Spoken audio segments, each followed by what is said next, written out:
请不要订阅我的频道。小可爱，我是黑红。在上一次呢，和你分享了怎么样去挑选适合你的 iPad 之后呢，今天我想来和你分享关于如何挑选购买 iPad 的周边。因为在我们购买完 iPad 之后呢，通常就会有很多的人想要来购买 iPad 的周边。我比较不一样，因为我在一开始的时候呢，我在网络上就已经看到了非常多的 iPad 的周边，真的是太齐全了，导致我当时才会有一个幻想，就是幻想我买这个 iPad 可以变成一台随身电脑的概念来使用它。然后当时我更好笑的是，我先买周边，我才来买这一台 iPad Pro， 所以有够搞笑的。好，总而言之呢，就是因为呢，也刚好这些 iPad 的周边其实价格也是比较便宜。当然你要贵的也是有啦，但是因为价格便宜的话，就可以让我们来测试各式各样不同 iPad 的周边它的一些使用的感想如何。所以今天呢，我就要来和你分享有哪一些 iPad 的周边呢值得购买，有哪一些 iPad 的周边呢，我个人觉得可能不太需要。总之呢，在看完这支影片之后呢，我相信你就会知道，哪一些周边是你需要的，哪些周边呢你可以省略，连看都不用看。在影片开始之前，黑猴要在这边和你说一下我有制作一本迷你电子书以及一堂免费课程，就是希望可以帮助想要学习电绘的你快提升画技，所以赶紧到底下描述栏里面去点击链接免费领取咯。首先呢，第一个就是萤幕保护膜以及类子膜的部分哦。我相信对于很多喜欢画图的人来说呢，可能买了 iPad 之后就是冲去买类子膜，但是呢，在这边还是要稍微深思一下哦。因为我在网络上那时候在查资料的时候，就有发现有一些人呢就分享说，他用类子膜看萤幕或者是看剧的时候，就会觉得不是很爽快哦，觉得不够高清，所以建议还是可以用个高清之后呢，再另外买一个吸磁的类子膜会是比较好的。所以我当时呢，一方面也是想说，大部分的类子膜也没有抗蓝光，那我想要保护我的眼睛，所以我在购买保护膜的时候呢，我是购买这个抗蓝光的保护膜。那买了抗蓝光的保护膜贴上去之后呢，我就是买了一张这个吸磁型的类子膜。那我们将这个吸磁型的类子膜呢，直接放上去。其实这个吸磁型的类子膜，它一边是雾面的，那它另外一边呢，则是光滑面的，所以说很好辨认哪一面是正面，哪一面是反面。然后我们放上去之后呢，我们就可以开始尝试来做一些绘画。有没有听到这个声音？其实就跟我们画手绘铅笔的感觉很像，尤其是你用这种铅笔的笔触去画图的话，就会非常的有手绘的感觉。对于手绘转电绘的人来说呢，就会是非常亲近我们画图体验的一种感受。所以对于喜欢画图的人来说，我认为类子膜也是一个必备的 iPad 配备。第二个呢，则是 Apple Pencil 的笔尖。我相信有很多的人在画图的时候，一定也会非常需要 Apple Pencil 的笔尖哦，尤其是你画图比较用力，而且你又是用类子膜的人呢，基本上你的 Apple Pencil 的笔尖是一定会磨损。那如果有一些人他如果画图比较轻，可能磨损的问题就不是那么严重。那在这边呢，还有人想要和你分享我在淘宝上面买的比较特别的笔尖，来和你做一些分享。然后还有一个笔尖套的部分哦。这一个笔尖呢，真的是设计感十足啊！我自己是买了这种有一点像原厂的，那它这边是2B、2H， 还有这个有点像是这种比较金属的笔尖。我觉得这两个可能应该都跟原厂的感受应该是不同啦，不过我们可以来试一下。首先第一个呢，我想要先来测试一下，像是这种整个有金属笔尖的来画图的感觉如何？基本上在画图的时候呢，我觉得还可以，只是它的那个笔尖呢，如果你稍微有一点弯的话呢，或者是不要那么弯，就是还要再拿捏一下，比较能够抓出它的这种比较粗、比较细的这个线条，就还需要再抓一下。那如果用这个的话，在画图上似乎都还 OK。虽然说这个笔尖最早原本呢是被拿来作为写字用的，那我们来测试一下，如果说是2B 呢？2B 的这个笔尖呢，就比较需要用力一点了，因为我发现它的这个细胶呢，做的有一点，好像会让它比较慢。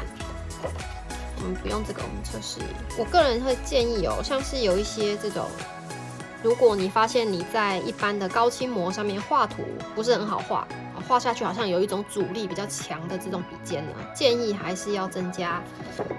类子膜或者是吸磁型的类子膜，画图的话会比较顺一点，因为可能本身这种比较会让你有一点阻力的笔尖呢，在这种雾面的材质上面会比较顺手一点，毕竟它跟我们的高清膜呢摩擦起来会比较容易有点像是会粘在上面那种感觉。好的，那我们现在呢用回了这个原版的 Apple Pencil 的笔尖之后呢，我们上一个笔尖套。因为有一些人呢可能会怕说他下笔的力道太大，他们的 Apple Pencil 笔尖可能会有磨损的状况，所以就会有一些人呢不想要买原版的 Apple Pencil 笔尖，价格比较高，就会想要买这种保护套的部分来让它做一个绘图。那我们来看看这个画图的效果怎么样。我自己画起来呢会觉得它的阻力有点高哦，就是画图需要用力一点，不然其实不是很好画。画图的感觉不是这么的顺畅，也不会有那种刷刷刷的声音哦。那我们来看一下，拿掉类子膜的话呢，感觉是一样，就是阻力非常高，就是画起来的感觉不是那么顺。如果你本身是画图比较用力的人来说的话呢，很适合用这样子的一个保护套，因为它确实可以保护你的笔尖不会被磨损。但是对于如果你平时像我自己画图是蛮轻的，你基本上会磨损笔尖的可能性比较少的人来说呢，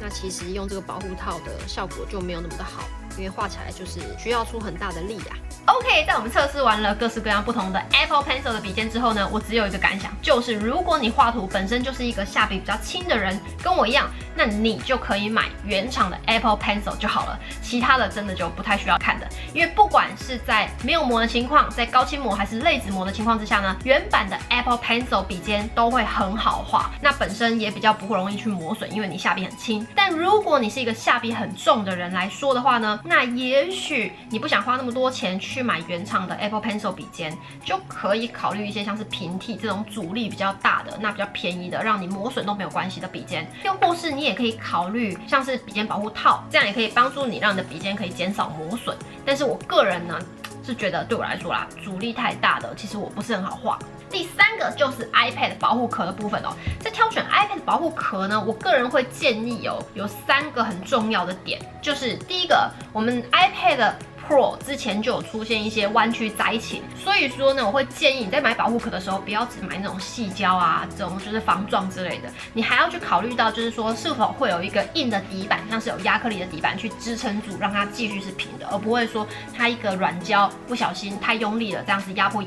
然后它就弯掉的情况发生了。那第二个呢，就是保护壳一定要够轻，这样子呢才不会失去我们使用它的便利性，也比较方便我们携带。第三个就是我们的保护壳如果也能够有多一点的倾斜角度，那会是最好的。但是最后我放弃了这一点啊，因为我发现有一些的保护壳还蛮厉害的，就是它可以做一个就是180度的倾斜角度，然后呢你就可以任何的倾斜角度去看它。但是我发现，就是当我们的手在压在上面画图的时候呢，可能就会被压扁了。所以最后呢，我还是放弃了这一个倾斜角度比较多的这一个概念哦，去挑选有前面2点的保护壳就可以了。所以最后呢，我就是挑选一个简单、便宜，然后又很好用的一个保护壳。最后我还想要再补充一点，就是如果说呢，你的保护壳还能够再放这一支 Apple Pencil 的话，那会是更好的选择哦。第4个就是防误触的手套，这个东西我原本是觉得没有必要啦，因为使用 iPad 画图呢，通常不太会有误触的情况。但我不知道为什么，可能是因为我太过于习惯，就是说在画图的时候呢，我这边的这一个骨头啊，好像都会先下去，所以我每次先下去的时候呢，可能那一瞬间就会让他以为我是在点荧幕，结果 iPad 就很容易就是跑版啊，所以说我就觉得非常的不方便，于是呢我就购买了这个。所以对于如果你本身画图的一些习惯会不小心在手放下去的时候会误触荧幕的话呢，我个人会觉得这个东西也是可以考虑购买的。第5个就是扩充物。什么是扩充物呢？简单来讲，它就是一个连接在 iPad 上面，然后呢这边有好几个这种孔，可以让你连接各式各样不同的一些器材。那我自己本身呢，就是因为当时幻想着自己会用这个 iPad 当做小电脑，所以一定要有一些可以让它转接其他的，像是硬碟啦，或者是耳机啊的部分，所以我才购买这个扩充物来使用。但是呢，自从我放弃了把 iPad 当做小电脑使用之后呢，我发现这个扩充物的功能好像就没什么实用到了。而且最好笑的是，我那时候挑选的是就是有连接2个 USB 一个耳机孔跟一个充电的。最搞笑的是耳机孔的部分，因为我之后我买了蓝牙耳机就不需要这个耳机孔了。所以说呢，我个人是觉得扩充物这个东西本身就不是有那么大的必要，尤其是如果说你的 iPad 里面的档案还可以用云端去传送的话，那基本上这个东西真的是效用就不太大哦。所以除非你真的有想要把你的 iPad 当做小电脑使用，再考虑使用这个扩充物。如果没有的话呢，这个东西可以省略了。第6个，刚刚我们才提到的就是蓝牙耳机的部分了。蓝牙耳机绝对是你购买 iPad 之后的必备配备。为什么呢？因为如果你本身是一个喜欢用 iPad 画图的人呢，你可以一边画图一边听音乐，这简直就是极大的享受。还有一点非常重要的是，如果你用有线的话呢，也许你还要插着这一台 iPad， 你才有可能这样一边听音乐一边画图。但是如果你的 iPad 快没电的时候呢，你总不可能插2条线在上面的时候，或者是你又没有转接线的时候呢，那就会非常不方便。所以呢，为了让你可以随时随地，甚至是充电的期间都可以享受一边听音乐一边画图，蓝牙耳机绝对是你的必备配备。第7个也是最后一个，就是我们的哒啦，很可爱的小键盘。那因为呢，这个小键盘是大陆的，所以它只有罗马拼音的部分哦，没有注音符号。我还自己买了贴纸把它贴一贴。这个东西我个人是觉得哦，因为当时我也是幻想着可以用 iPad 变成小电脑的功能，所以我才购买了键盘。但是实际上呢，对于喜欢画图的人来说呢，我个人觉得键盘的使用率还是太低了，不太会需要到。除非你是学生党需要写论文、写报告，或者是你是一个上班族，你需要写企划或者是写文件等等的话，有可能你在外出的时候，你不想要用 iPad 打字，你觉得在那个荧幕上面打字的感觉不太顺畅，想要用那种按键的感觉的话呢，当然这个会比较大，比较好画，然后又很轻巧，带出门也是很方便的。所以基本上呢，这个东西我觉得可能还是要看你的用途哦，去做选择了。OK， 在我们看完了今天的 iPad 的配备之后呢，有没有一种感觉，觉得说哇，这个 iPad 简直就是一个大钱坑啊？但是其实也还好啦，主要是因为呢，这些 iPad 的配备本身也有分高级跟比较品质没那么好的便宜商品。那这时候呢，你就可以去挑选你是想要品质好一点的，或者是价格比较便宜一点的。那价格便宜一点的副厂产品非常多，所以其实你都还是可以买来玩一玩，买来画一画，试一试哦。但是如果说你不想要浪费钱，你也不想要买来尝试，那当然你今天看完这支影片，希望真的有帮助到你，知道该怎么样去挑选适合你的 iPad 的配备。那当然除了这些电绘方面的产品、硬体、软体等等的资讯以外呢，黑红的频道还有和你分享怎么样用电绘画出各式各样不同的绘画小教学。所以如果有喜欢我的影片的话呢，请不要订阅我的频道，请不要订阅我的频道，请不要订阅我的频道，请不要忘记订阅我的频道，请不要忘记订阅我的频道，并且开启小铃铛，因为这样在我新片发布的时候呢，你才不会错过哦。最后，让我带给你的生活一点颜色，也希望能带给他人生活一点颜色，不能像我。